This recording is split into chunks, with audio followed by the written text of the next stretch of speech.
Hi loves! This is regarding paano kumita kay Popo. So this is for extra income. Patapusin niyo yung video para magka-idea kayo ano yung gagawin nyo.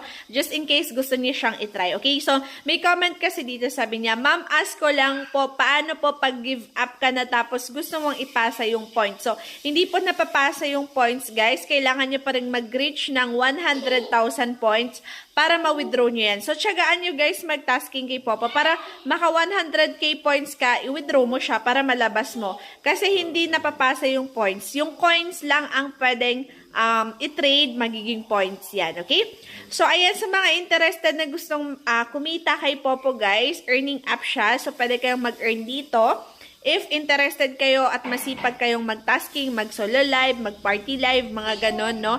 So, i-message nyo lang ako sa page ko, Vines Vlogs po yung pangalan ko doon. Same yung profile ko dito sa TikTok, tapos yung name ko doon.